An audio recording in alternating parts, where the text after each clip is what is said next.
Magandang gabi sa inyong lahat. Narito na naman tayo. Pauwi na galing sa trabaho. Habang tinitingnan ko ang mga ilaw sa kalsada at ang mga sasakyang dumadaan, napaisip ako, gaano ba kahalaga ang enerhiya sa buhay natin?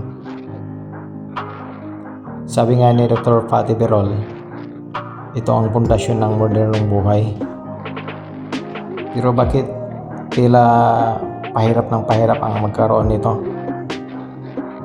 Ang problema ng mga tao, alam nyo ba na 80% ng enerhiya natin ay mula sa fossil fuel. Maraming bansa ang hindi magkasundo sa clean energy kahit may mga kasunduan tulad ng Paris Agreement. Mahirap itong tuparin dahil sa politika. Dagdag pa dyan ang tumaas na demand dahil sa AI at teknolohiya at ang epekto ng malalakas na bagyo sa ating mga power lines. Pero may magandang pangako ang Biblia. Ito ang magandang balita. Sa Daniel chapter 2 verse 44, sinasabi na ang Diyos ay magtatatag ng isang kaharian na papalit sa lahat ng gobyerno. Bakit ito solusyon?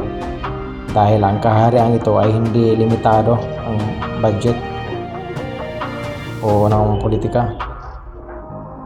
Ang Diyos na Yehova ang pinagmulan ng lahat ng lakas. Sabi sa awit 135 verse 6, magagawa niya ang lahat ng gusto niya sa langit at sa lupa para sa ikakabuti natin. Sa ilalim ng pamamahala ng Diyos, wala nang mahirap na bansang mapagkakaitan ng kuryente.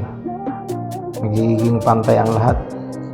At dahil sa kontrolado ni Jehova ang hangin, araw at tubig, ang mga renewable energy na hinahangad natin, sisiguraduhin niyang sapat na ang supply natin nang hindi sinisira ang kalikasan. Wala na ring digmaan na sisira sa mga oil pipelines. Ang bawat tadya ko pauwi ay paalala na may dakilang may lalang na nagmamalasakit sa atin. Sana ay nakapagbigay ito ng pag-asa sa inyo ngayong gabi. Bisitahin niyo ang gw.org para sa iba pang detalye. Ingat po tayo sa lahat sa biyahe. Maraming salamat.